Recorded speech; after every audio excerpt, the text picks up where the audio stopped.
오늘 아침 우리에게 주시는 하나님의 말씀은 역대하 29장 1절에서부터 11절의 말씀입니다. 역대하 29장 1절에서 11절 제가 봉독하도록 하겠습니다.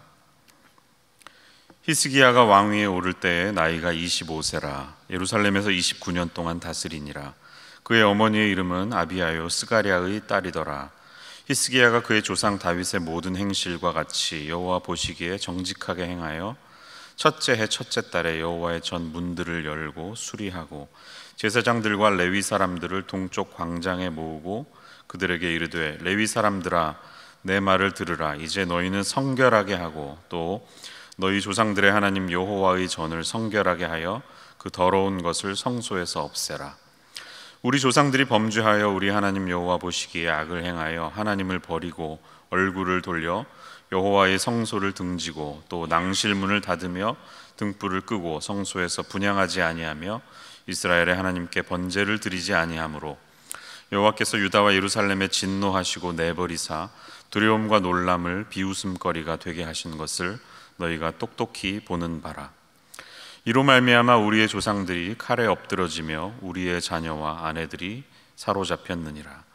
이제 이스라엘의 하나님 여호와와 더불어 언약을 세워 그 맹렬한 노를 우리에게서 떠나게 할 마음이 내게 있으니 내 아들들아 이제는 게으르지 말라.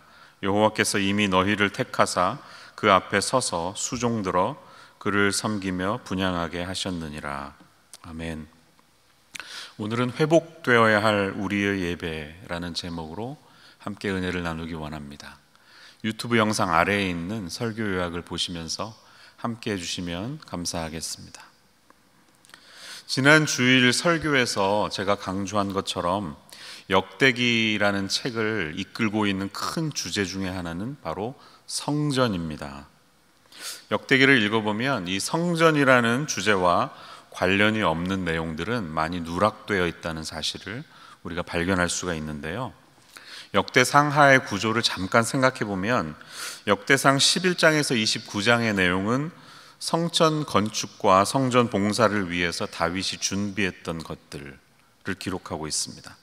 또 역대하 1장에서 9장은 솔로몬의 성전 건축과 그의 봉헌을 다루고 있습니다.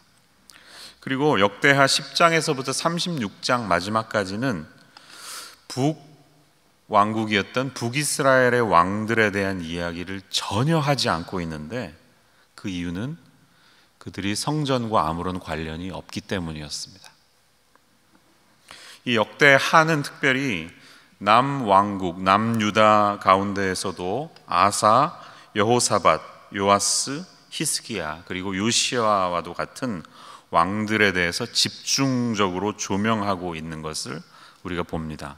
특별히 그 왕들에 대해서 많은 분량을 할애하고 있습니다. 근데 이 왕들의 공통점이 무엇일까요? 이들의 공통점은 이들은 성전 예배를 회복시킨 왕들이라는 사실입니다. 그러니까 거기 아웃라인에 있는 괄호 안에 들어갈 단어는 성전 예배겠죠. 역대기의 관심은 성전 예배를 회복시킨 왕들이 누구인가에 있었다는 것입니다. 역대하 10장에서부터 36장의 거의 70%에 이르는 지면이 바로 이러한 왕들을 묘사하는 데 할애하고 있습니다. 그리고 이 왕들의 통치 가운데서도 하나님이 임재하시는 상징인 성전에 주안점을 둔 종교개혁 운동을 중심으로 다루고 있음을 우리가 보게 됩니다. 예를 들어보면 여호사밧 왕의 이야기는 열왕기상에서는 단 10절, 10절밖에 언급되지 않지만 역대기에서는 그의 생애에 대해서 4장이나 할애하고 있습니다. 또 우리가 읽은 이 본문에 나타나는 히스기야의 개혁은 열왕기 하에 보면 그냥 단지 몇 구절만 등장하지만 역대하에서는 3장, 29, 30, 31장에 걸쳐서 소개되고 있습니다. 역대기가 바라보는 이 히스기야의 종교개혁은 어떤 탁월한 점이 있었을까요? 오늘 우리가 함께 전체의 내용을 다 보지 못하지만 29장의 내용을 중심으로 함께 생각해 보도록 하겠습니다. 히스기야의 종교개혁을 살펴보면 첫째로 우리는 무엇이 회복해야 될지를 잘 알고 있어야 합니다. 개혁이 좋은데, 종교개혁이 중요한데 무엇을 회복해야 하는가를 잘 알아야 한다는 것입니다. 이 히스기야의 아버지가 아하스 왕이었죠. 아하스 왕. 오늘 본문에 보니까 1절에 히스기야가 왕위에 오를 때 나이가 25세였고 29년을 다스렸습니다. 그러니까 54세에 죽은 것이죠. 그런데 25세가 되기 전에 아버지와 함께 통치했던 기간이 있었습니다. 아버지가 그의 어린 시절에 섭정을 했던 것이죠. 그 기간까지 합하면 보통 42년을 다스렸다고 그렇게 역사는 우리에게 말을 합니다. 이 기간 동안에 그가 일으켰던 개혁의 내용은 오늘 본문에서 읽는 것처럼 성전 안에 있는 우상과 제단들, 쓸데없는 것들을 다 제거했을 뿐만 아니라 문을 다시 수리해서 성전문을 다시 열었고요, 하나님께 제사를 다시 드릴 수 있도록 했고요, 주변에 있는 모든 산당과 주상들을 다 깨뜨려 버리고 우상들을 다 없이 했습니다. 그리고 모든 백성들이 율법을 다시 준수할 수 있도록 그들에게 율법의 정신을 가르쳤고요, 그동안 지키지 않고 있었던 유월절 절기도 회복시켜서 지키도록 했습니다. 그리고 이 모든 일들을 감당할 레위인들을 다시 임명하여서 세웠죠. 이런 내용들이 29, 30장, 31장에 나타납니다. 그런데 그가 시작하는 이 종교개혁의 첫 부분을 보면서 어떤 점이 귀하냐 하면요, 생각해보면 제가 조금 전에 아버지와 함께 섭정하던 기간이 있었다고 했죠. 그의 나이 11살에서 25세까지는 약 15년 동안 아버지와 함께 다스렸던 기간이 있었는데 아버지로부터 영향을 받지 않을 수가 없었겠죠.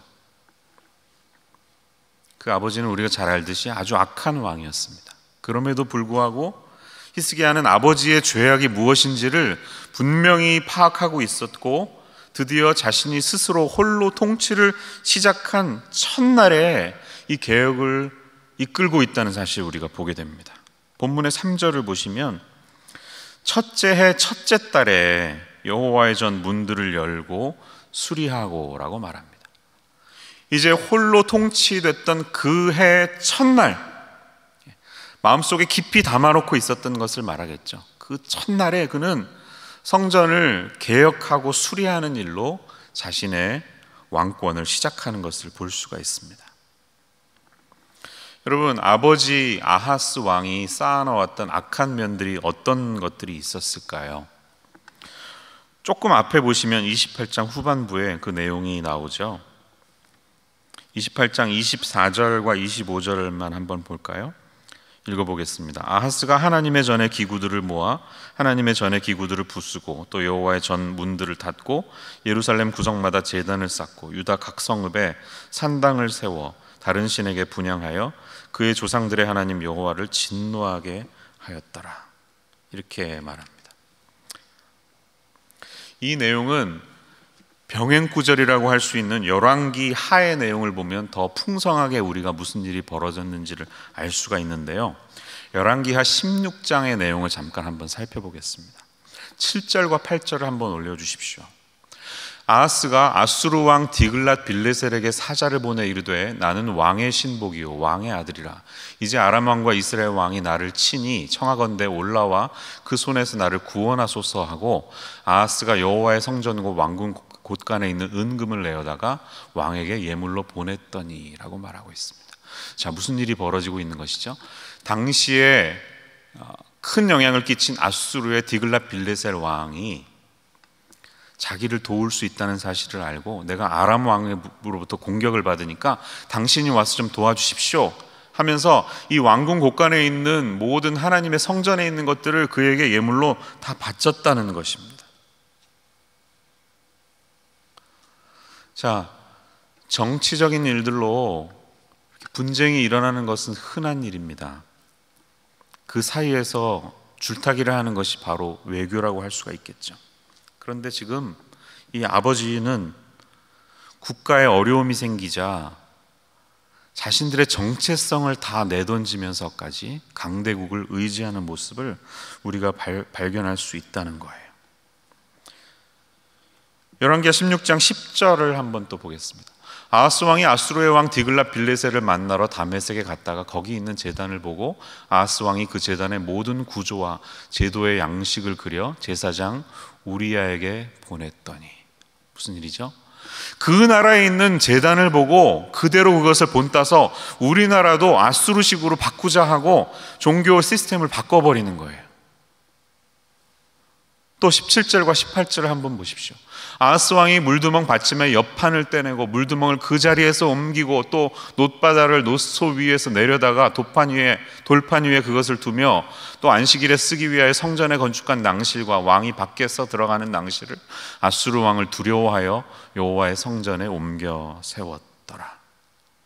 자, 하나님보다 아수르 왕을 더 두려워해서 그 나라의 종교 시스템을 그대로 갖다가 본받는 것뿐만 아니라 자기 나라에 있는 성전의 모든 시스템들을 다 뒤집어 엎어버리는 내용을 우리가 보는 것입니다. 무엇을 말하죠? 여러분, 교회 안에 세상의 모습이 들어와 버린 겁니다. 세상이 더 강하고 위대해 보이니까 교회 안에 있는 우리가 지켜야 할 것들을, 가치들을 다 놓쳐버린 거예요. 별게 아니라고요? 그렇지 않습니다. 그냥 단순히 우상 하나 갖다가 집 앞마당에 놓은 수준이 아니라는 것이죠. 당시에 가장 인기 있는 나라의 종교를 우리도 수입을 하자. 그래서 우리나라도 그 나라처럼 부강한 나라가 될 수 있는지 한번 보자 하는 이런 자세가 있는 것입니다. 여러분, 우리의 삶을 한번 돌아보십시오. 우리를 병들게 하고 있는 것이 무엇입니까? 우리도 교회 개혁을 많이 이야기하고요, 기독교가 개혁되어야 한다 많이 이야기를 하는데 무엇이 개혁되어야 하는지 우리가 잘 들여다볼 수 있어야 됩니다. 한국 교회 안에 들어와 있는 우상이 있다면 그 중에 하나는 성장 만능주의라고 할 수 있습니다. 사이즈가 커지는 게 최고라는 거죠. 무슨 방법을 통하든 상관없이 무슨 도구를 써서라도 교회를 성장시킬 수만 있다면 모든 것이 다 용납되는 그런 분위기가 한동안 있었습니다. 교회 성장학이라는 학문이 한동안 유행했었거든요. Church Growth Movement라는 그런 이야기도 있었는데요. 이 새로운 학문을 공부하기 위해서 서부의 LA에 있는 한 신학교에 왔던 유학생들의 대부분은 90년대에 한국교회 목사님들이었다고 합니다. 시사하는 바가 있죠. 한국 사회는 산업화를 겪으면서 우리 경제가 급속도로 많이 성장하게 되었습니다. 그런데 그 빠른 경제의 성장과 함께 우리의 한계 역시 노출이 되었습니다. 수적으로 양적으로 큰 사람만이 인정받는 풍토가 세상에서뿐만 아니라 교회 안에도 들어오게 되었습니다. 교회를 빠른 시일 내에 성장시킨 목사는 그렇게 하지 못한 목사보다 존경받는 분위기가 있었고요, 지금도 있습니다. 큰 교회를 담임하는 목사님은 작은 교회를 담임하는 목사님보다 특별히 다른 대우를 받을 때가 많습니다. 우리는 그 이유가 어디에서 나오는지 잘 생각해 보아야 합니다. 오늘 우리가 종교의 개혁, 교회의 개혁을 이야기하면서 우리가 추구해야 할 길과 방향이 어떤 길이든 히스기야가 행했던 것처럼 만약에 이것이 하나님이 원치 않으시는 길이 분명하다면 단호하게 뒤로 미루지 말고 첫날에 단호하게 끊어버리고 그것을 제거할 수 있는 용기를 가져야 할 줄로 믿습니다. 여러분, 나도 모르는 사이에 내가 우상을 섬기고 있는지 모릅니다. 꼭 내 옆에 어떤 눈에 띄는 무엇을 갖지 않아도 기독교의 모습을 갖고 있는 것 같은데 그 안에 그것이 우상이 되어 있는 경우가 있음을 기억하십시오. 열왕기하 18장 4절을 한번 보겠습니다. 이 내용을 보면 빛나는 모습, 히스기야의 기억에 빛나는 모습이 등장하는데요, 그것은 그 개혁의 내용 중에 모세가 만들었던 놋뱀을 발견하고 그것을 부수었다는 내용입니다. 우리가 몇 달 전에 담임 목사님의 설교를 통해 들었던 것처럼 민수기 21장에 등장했던 이 광야에서 죽어가는 백성들에게 모세가 들어서 그들을 구원의 길로 이끌었던 놋뱀을 말합니다. 여러분, 이 긴 세월 동안 이 놋뱀이 현존해서 지금까지 숭배되고 있었다는 것을 우리는 여기서 발견하게 되는 것입니다. 얼마나 무섭습니까? 하나님을 잘 섬기겠다고 그들은 붙잡았지만 세월이 흐르고 보니까 그것 자체가 바로 우상이었다는 것이죠. 우리도 모르는 사이에 이 교회 안에 우리의 삶 속에 이런 것들이 우상이 될 수가 있다는 사실을 기억하시면 좋겠어요. IT에 우리 정광선 교사님으로부터 들은 이야기입니다. 너무 사역이 힘드시대요. 왜 힘드세요? 쭉 듣다 보니까 돈이 모자라서도 아니고 사람이 부족해서도 아니고 그렇게 가르치고 교육시키고 훈련해서 제대로 된 신자가 됐다고 생각하고 있었는데 어느 순간 확 돌아가 버린다는 거예요. 그것은 뭐냐면 그들 마음 깊은 곳에는 예수님을 믿는 우리 기독교 신앙과 함께 아프리카의 부두교가 함께 공존하고 있다는 사실을 발견하신다는 거죠. 그래서 중요한 위기가 찾아오면 하나님만을 붙드는 것이 아니라 하나님과 함께 이 부두신을 찾는 기독교인들을 보면서 너무 실망스럽다는 이야기를 들은 적이 있습니다. 어쩌면 이런 것들이 우리의 모습일 수가 있어요. 남미에 있는 이 천주교 성당들의 사진을 본 적이 있는데 깜짝 놀랐습니다. 단순히 어떤 십자가나 성모 마리아 흉상이나 형상 정도가 아니라 온갖 지방의 성인들과 동네 사람들 중에 인정받았던 사람들, 또 죽었던 사람들의 해골 등등이 이 성당을 가득히 채워서 도대체 이곳이 하나님을 예배하는 자리인지 아니면 그 지방의 신들에게 무엇을 빌기 위해서 지은 곳인지 구분할 수 없을 정도인 것을 볼 때가 있었습니다. 여러분, 우리의 삶은 어떻습니까? 우리의 예배는 어떻습니까? 혹시 하나님의 자리를 대신하고 있는 무엇이 있지는 않은지 우리는 생각해 보아야 하겠습니다. 히스기야는 성전을 깨끗하게 하는 일로 자신의 개혁을 시작하는데 그 개혁을 시작하면서 레위인들을 불러 모아서 부탁하고 분부하는 내용이 오늘 우리가 읽은 내용입니다. 5절에서부터 6절, 7절, 8절, 9절의 내용이 바로 그 레위인들에게 분부하는 내용이 담겨 있습니다. 그는 지금 이 유다가 당하고 있는 환난과 치욕의 원인이 우리의 빈약한 군사력이나 왕들의 현명하지 못했던 통치 때문이 아니라 하나님에 대한 신앙을 다 파괴해버린 데에서 비롯되었다고 레위인들에게 상기시켰습니다. 그래서 이 과거로부터 우리가 반성해야 된다는 것을 강력히 촉구하고 있는 것입니다. 우리는 지금 이 코로나19 시대를 살면서 우리의 예배에 대한 인식이 바뀌어야 함을 배우고 있는 시간인지도 모르겠습니다. 예배라는 것이 어떤 한 번의 화려한 이벤트로 많은 사람들을 한자리에 모으게 해서 그들에게 어떤 마음과 감정의 동요를 일으키는 것이 가장 중요하다고 하는 사람들이 있었다면, 그것이 이벤트 중심의 신앙이었다면 그런 교회는 지금 말할 것도 없이 엄청난 위기의 시대를 살고 있습니다. 왜? 이벤트가 사라졌기 때문에. 그러나 우리가 요즘 가정에서 예배를 드리고 온라인으로 함께 나눔을 가지면서 배우는 사실은 무엇입니까? 화려한 조명이나 뛰어난 음향시설이 없어도 그 어느 곳에서나 하나님께 드리는 우리의 삶 전부가 바로 예배인 것을 우리는 매주 배우고 있습니다.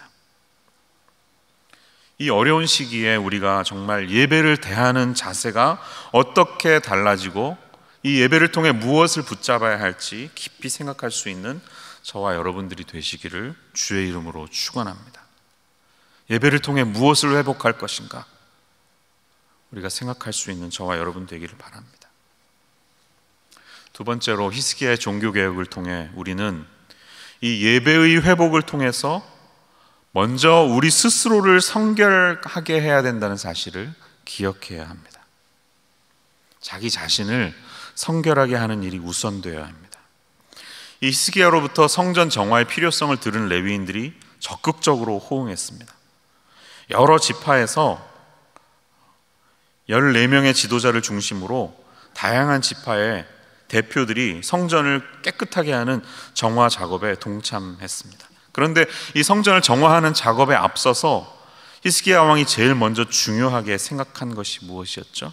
그것은 5절 말씀처럼 이제 너희는 성결하게 하고 또 너희 조상들의 하나님 여호와의 전을 성결하게 하여 그 더러운 것을 성소에서 없애라 고 부탁하는 것을 발견합니다. Now consecrate yourselves. 너희들 자신을 먼저 성결하게 하라는 부탁을 우리가 보고 있는 것입니다. 교회가 충분한 영적인 능력을 유지하기 위해서는 먼저 교회의 지도자들과 봉사자들 자신이 그들의 삶이 먼저 성결하게 되어야 한다는 사실입니다. 만일 이들이 부패하면 교회의 개혁은, 교회의 갱신은 기대할 수 없을 것입니다. 장로교회로 말하면 우리 교역자들과 당회원들이 부패한다면 교회의 갱신은 기대할 수 없는 것입니다. 자신을 깨끗하게 한 그들은 이제 성전 정화 운동을 시작합니다. 하나님의 말씀대로 성전 정화 작업을 시작합니다. 성전 외부와 건물 전체를 성결하게 하였고 16일 만에 그것을 성결케 하는 일을 완성했습니다. 먼저 자기 자신이 성결케 되는 일이 얼마나 중요한지를 우리가 기억해야 합니다. 사람들은 말합니다. 혁명보다 어려운 것이 있다면 그것은 개혁이다. 왜 그럴까요? 혁명은 한순간에 뿌리를 싹 뽑아버리면 되는 것입니다. 사람을 쫙 바꿔버리면 되는 것입니다. 시스템을 전체를 다 바꿔버리면 됩니다. 그러나 개혁은 남겨져 있는 체제를 그대로 둔 채로 그 안에서 갱신을 이루어야 하기 때문에 더 어렵습니다. 인류 역사상 수많은 혁명들이 있었습니다. 그러나 그러한 혁명의 구호를 통해서 과연 얼마나 많은 인류의 진보와 발전이 이루어졌는지를 우리가 생각해 보면 좋겠습니다. 한 번의 혁명은 체제의 변화를 가져다 주지만 그 체제를 실질적으로 이끌고 있는 사람들, 그 사람의 내면이 변화하지 않으면 아무것도 변화할 수 없다는 사실을 우리는 알아야 합니다. 그러므로 교회의 개혁을 이야기하고 예배의 개혁을 이야기하는 사람들이 명심해야 될 사실은 우리 자신의 죄성과 우리의 연약함을 먼저 돌아보고 우리 자신을 성결케 하지 않으면 하나님이 원하시는 개혁은 절대로 일어날 수 없음을 알아야 하겠습니다. 개혁을 이야기하는 사람들은 먼저 자신을 돌아보아야 합니다. 갈라디아서 6장 1절의 말씀을 기억하십시오. 형제들아, 사람이 만일 무슨 범죄한 일이 드러나거든 신령한 너희는 온유한 심령으로 그러한 자를 바로잡고 너 자신을 살펴보아 너도 시험을 받을까 두려워하라. 공동체 안에 범죄로 인해서 그것을 바로잡아야 할 일이 생길 때 그것을 바로잡는 사람들이 자기 자신을 먼저 살펴보고 우리 자신에 대한 두려움을 가질 수 있는 저와 여러분이 되어야 할 줄로 믿습니다. 이제 설교의 마지막을 향해 갑니다. 역대하 29장 36절을 한번 보시기 바랍니다. 29장의 마지막 부분인데요. 그들의 일이 갑자기 되었으나 하나님께서 백성을 위하여 예비하셨으므로 히스기야가 백성과 더불어 기뻐하였더라. 이렇게 말씀합니다. 제가 주목하려고 하는 부분은 바로 하나님께서 백성을 위하여 예비하셨으므로 라는 부분입니다. ESV 성경을 보니까 의미가 좀 더 분명히 다가오는데요. Hezekiah and all the people rejoiced because God had provided for the people, for the thing came about suddenly. 이 개혁이 마치 오랜 세월을 기다렸던 것처럼 모든 사람들이 동참해서 한 번에 쫙 이루어졌는데 이 사실은 하나님이 오래전부터 예비하고 계셨다는 사실입니다. 여러분, 이 사실을 기억해야 됩니다. 사람이 일하고 사람이 바꾸고 사람이 개혁하는 것 같지만 사실 하나님의 일은 그분이 예비하셨기 때문에 나타나는 일입니다. 예배를 개혁하고 예배를 회복하는 것이 하나님의 뜻이기 때문에 하나님은 지금도 일하고 계십니다. 사람을 통해서. 그러나 그 깊은 개혁의 강물 깊은 곳에서는 하나님의 열망이 있음을 우리는 기억해야 합니다. 이 아버지의 마음을 품고 예배를 개혁하는 사람들은 자신의 업적을 자랑하지 않고 이 모든 것을 행하시는 그 아버지 하나님만을 자랑할 수 있는 것입니다. 히스기야라는 사람, 그 한 사람도요, 결국은 연약한 한 사람에 불과했습니다. 남유다를 빛냈던, 어둠 속에서 촛불처럼 빛냈던 선한 왕이었지만 여러분, 그 역시 연약한 한 사람의 왕일 뿐이었습니다. 그의 말년의 모습을 한번 묵상해 보세요. 역대하 32장으로 한번 가보시기 바랍니다. 32장 25절에는 어떤 내용이 있죠? 히스기야가 마음이 교만하여 그 받은 은혜를 보답하지 아니하므로 진노가 그와 유다와 예루살렘에 내리게 되었더니, 조금 회복이 되고 이 남유다가 다시 강대국으로 성장해 버리니까 마음에 교만이 들어왔다는 거예요. 그래도 그는 그것을 뉘우칠 수 있는 마음이 있었습니다. 31절의 내용은 이렇게 마무리합니다. 그러나 바벨론 방백들이 히스기야에게 사신을 보내어 그 땅에서 나타난 이적들을 물을 때에 하나님이 히스기야를 떠나시고 그의 심중에 있는 것을 다 알고자 하사 시험하셨더라. God left him to himself. 좀 나라가 잘 되고 주변 나라들이 히스기야에 찾아와서 어떻게 하면 좀 그렇게 다시 회복하고 다시 강성해질 수 있느냐 이렇게 찾아오고 물으니까 하나님이 그럼 너 마음대로 한번 해봐 하고 히스기야 곁을 떠났다고 오늘 본문은 그렇게 말합니다. 히스기야의 개혁의 동기는 아버지 때문이었습니다. 아수르의 왕 디글랏 빌레셀에게 철저하게 기댔던 아버지의 모습을 증오하면서 개혁을 이끌었던 왕이었지만, 생각해 보세요. 그 후에 아수르의 산헤립이라는 거대한 왕의 침입 앞에서 매우 두려워하는 모습을 보이는 사람이 바로 히스기야였던 것입니다. 그래서 그의 말년의 모습도 그렇게 위대하지는 못했습니다. 우리가 진정 의지해야 할 존재는 어떤 사람이 아니라 하나님 한 분이심을 우리는 여기서 알 수가 있습니다. 종교개혁을 누가 일으켰느냐? 1517년에 10월 31일 그날 비텐베르크 성당의 95개조 반박문을 망치로 똑똑똑 붙여서 유럽 전체의 종교개혁에 바람을 일으켰던 마틴 루터 한 사람 때문이었는가? 그것은 겉으로 나타나는 거대한 개혁의 시발점에 불과했습니다. 그러나 이 큰 유럽 대륙을 뒤집어 버렸던 거대한 종교개혁의 강물 깊은 곳에는 이 모든 상황을 통해서 당신의 원하시는 일을 이루어내시는 하나님이 계심을 알아야 합니다. 우리는 부족하고 연약한 한 사람을 통하여 일하시는 하나님의 위대함, 하나님의 신실하심을 언제나 기억해야 할 것입니다. 이제 말씀을 맺겠습니다. 코로나19 시대를 살면서 지난 한 달 동안, 한 달이 넘게 이제 집에서 많은 인간적인 관계를 맺지 못하면서 여러분 무엇을 느끼셨습니까? 그동안 우리가 놓치고 있었던 것은 무엇이었을까요? 오늘 이 예배에 대한, 예배의 개혁에 대한, 예배의 갱신에 대한 말씀을 들으면서 이제 우리가 회복해야 할 예배의 모습이 있다면 그것은 무엇일까요? 한번 각자 집에서 가족들과 함께 나누어 보시기 바랍니다. 어제 4월 22일은 지구의 날이었다고 합니다. 지구의 날 50주년이었는데요. 어제 많은 SNS를 통해서 한 글이 저에게도 보였습니다. 그것은 인류에게 보내는 편지라는 글인데요. 누가 썼는지는 잘 모르겠습니다. 이렇게 시작합니다. 지구가 속삭였지만 당신들은 듣지 않았습니다. 지구가 소리를 내 이야기했지만 당신들은 듣지 않았습니다. 지구가 소리쳐 외쳤을 때 당신들은 오히려 귀를 막았습니다. 그래서 내가 태어났습니다. 나는 당신들을 벌주기 위해 태어난 것이 아닙니다. 나는 당신들을 깨우기 위해, awaken 하기 위해 태어났습니다.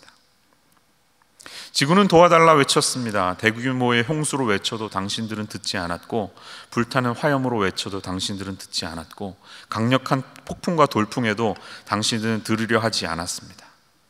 대양의 생물들이 해양 오염으로 죽어가는 상황에서도 당신들은 여전히 지구의 외침을 듣지 않습니다. 빙하가 녹아내리는 심각한 경고에도, 혹독한 가뭄에도 지구가 얼마나 심각한 부정적인 영향을 받고 있는지 들으려 하지 않았습니다. 쭉 뒤로 가서요, 마지막은 이렇게 끝납니다. 나는 여기에 당신들을 벌주러 와 있는 것이 아닙니다. 당신들을 깨우기 위해 온 것입니다. 내가 떠나고 이 모든 것이 지나간 후에 제발 이 시간들을 기억해 주세요. 지구의 이야기를 들어주세요. 당신 영혼의 소리에 귀 기울여 주세요. 더 이상 지구를 오염시키는 것을 멈춰주세요. 싸움을 멈추고 더 이상 물질적인 것에만 매달리지 말아주세요. 그리고 이제 이웃을 사랑하는 것을 시작해 보세요. 지구와 그 안의 모든 생물을 보살펴 주세요. 그리고 마지막으로 창조주를 기억하세요. 그렇지 않다면 혹 내가 다시 돌아오게 될 수 있습니다. 그리고 그때는 지금보다 훨씬 강력한 모습으로 오게 될 거예요. 지구의 날에 코로나 바이러스가 참 어떻게 보면 아이러니컬하면서도 우리에게 쿵 하고 마음에 던져주는 그 외침이 있지 않습니까? 여러분, 우리가 무엇을 잊고 살았습니까? 이제 모든 것이 멈추고 나니까 세상이 어떻게 변화하고 있습니까? 우리 내면에 울리고 있는 그 하나님의 외침에, 지구의 외침에, 자연의 외침에, 그리고 나의 양심의 외침에 반응할 수 있는 저와 여러분 되기를 바랍니다. 지금까지 우리의 예배가 어떤 만들어진 정형화된 형식에 내가 참여하는 것으로, 그 잠시 동안의 시간에 잠깐 나의 시간을 드렸다가 빼는 것으로 예배를 드렸다는 것으로 끝났다면, 하나님은 더 깊은 것을 우리에게 요구하고 계십니다. 하나님은 그 깊은 내면의 강물에서 자신을 찾는 우리의 열망이 다시 회복되기를 바라십니다. 지구가 인류에게 그렇게 외치는 메시지 이상으로 하나님을 잃어버리고 우리의 물질을 향해 자신의 안위를 위해서 가족과 이웃과 사랑하는 것들을 다 내던져버리고 우리의 시간에 많은 것들을 거기에 투자했던 우리의 내면을 향해서 지구가 인류에게 외치는 그 외침 이상으로 하나님은 우리에게 말씀하고 계십니다. 내게 돌아오라고, 여호와께 돌아가자. 이 찬양이 우리의 구약을 읽는 주제 찬양이 되었으면 좋겠습니다. 정말 내 인생에 우리가 추구하고 중요하게 붙들어야 할 가치는 무엇인지 이 시기를 통해서 나의 내면에 하나님 그분으로 채워지지 않고는 우리가 그분을 온전히 만날 수 없음을, 우리의 전 존재를 통해 그것을 표현하고 그분만이 우리의 영혼을 채워주시기를 갈망할 수 있는 저와 여러분 모두가 되시기를 우리 주님의 이름으로 축원합니다. 기도하겠습니다. 하나님 아버지 하나님은 지금도 저희를 찾고 계시고, 이 코로나 시대를 살면서 지구가 인류에게 경고의 메시지를 보내며 정말 중요한 것이 무엇인지 다시금 생각하라고 하는 것 같이, 저희들의 인생에 정말 중요하고 우리의 영혼의 만족을 채우기 위하여 저희들이 무엇을 위하여 달려갔었는지 다시 한번 기억할 수 있는 우리들 모두가 되게 하여 주시옵소서. 이제 함께 모이는 회중의 예배가 회복되었을 때, 그때는 더 이상 형식과 외면의 모습이 아니라 우리의 내면의 모습에서 하나님을 찾고 주님을 만날 수 있는 저희들이 되게 하여 주옵소서. 예수님의 이름으로 기도합니다. 아멘.